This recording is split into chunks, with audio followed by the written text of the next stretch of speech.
Thank you, Madam Speaker. And as we've been talking today about campaign finance reform as it was originally passed and our CEP program, I've had a robust debate. But for the last 12 years since the enactment of Public Act 05-5, we have had the Citizens Election Program with the provision that that program would provide clean elections, would take out money from external sources, and that we would have an equal playing field. And at the time of that passing, the candidate expenditures for state senate were limited to $10,000, and for state representative, the amount of $3,500. In 2013, this body took action to revise that legislation and essentially remove those limits that allowed a state central committee to make unlimited organizational campaign expenditures to benefit candidates within General Assembly. Now, this amendment restores some sense of limit on those expenditures.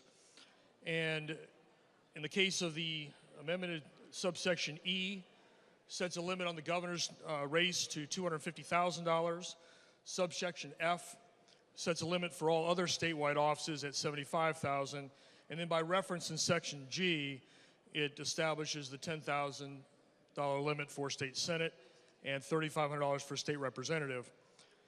In addition, in section H, it maintains the CPI adjustments that are currently existent within the Citizens Election Program and by reference back to the state senate and state representative races. The reason for this amendment is what we saw and has been talked about during the debate.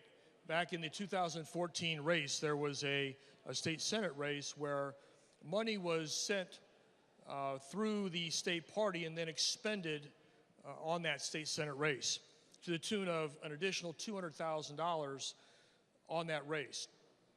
Now, the issue with that, we've talked about transparency, and if you look at the movement of money or the laundering of the money from one pocket to another through the state party, and then the state party expends that on one of our races, there's no visibility as to where that money came from. All we know about our expenditures from the state party are that it was made by the state party, not where that money came from. So from a transparency standpoint, we have no idea who is trying to advocate one way or the other for a candidate.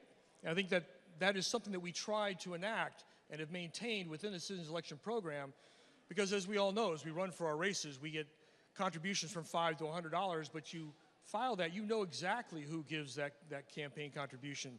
You know exactly where it comes from. You know whether they're in your district or you're not in their district. And all that information is filed for public record with the State Elections Enforcement Commission. Now, the other part that happened in this and why this is significant is that one of the other changes in the law that was enacted in 2013 is the allowing for coordination of campaigns.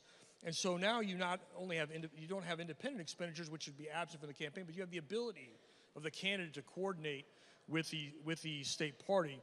And so it allows a tremendous amount of money beyond what the intent of the Citizens Election Program was meant to be. So with that, I move adoption of the amendment, and when the vote is taken, I ask the vote be taken by roll.